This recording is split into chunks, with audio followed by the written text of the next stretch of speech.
Welcome to Standard Chartered Money Insights, a podcast series by Standard Chartered Bank that brings you market views and insights on the go. Welcome to Cut to the Chase. Today is Wednesday, the 24th of January. I'm Daniel Lam, your host for the podcast. One of the most dream-like piece of client feedback that I've been getting as the head of equity strategy for the CIO team is that clients are a bit worried about chasing a number of our Japan single stock recommendations because the stocks are all or nearly trading too high.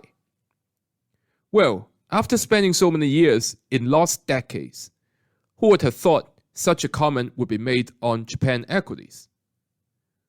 But we do believe 2024 is going to be a strong year for Japan equities because the economy is doing well and because companies have been displaying remarkable improvement in corporate governance. The key risk for Japan equities is any excessive or overly speedy strengthening in the Japanese yen. On that front, the BOJ decision yesterday held no surprises when it maintained its ultra-loose monetary policy. In its quarterly outlook on the Japan economy, BOJ board members lowered their median growth forecast for core CPI, which it defines as inflation that excludes food prices, to 2.4% for fiscal 2024, starting this April, versus 2.8%, which was estimated back in October 2023. Now, at the same time, the BOJ increased the core CPI inflation estimate for fiscal 2025 to 1.8% from 1.7% forecast earlier.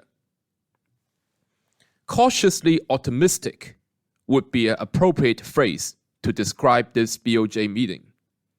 The Japan core CPI has slowed to 2.3% in December 2023, but it has stayed above the BOJ's 2% target for 21 straight months now.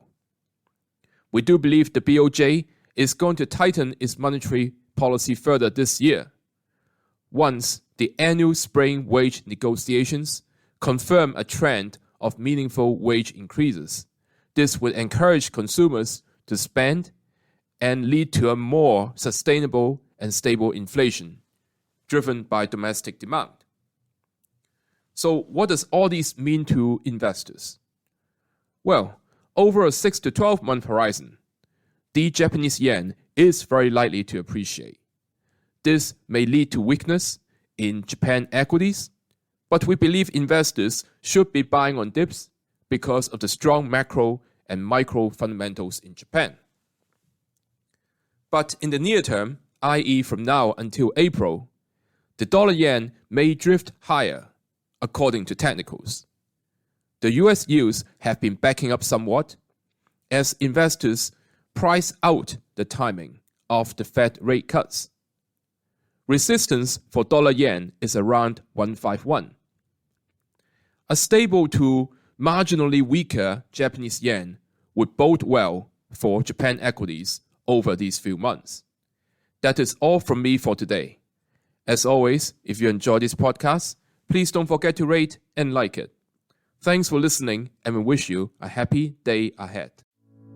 Thank you for listening to Standard Chartered Money Insights, a podcast series by Standard Chartered Bank.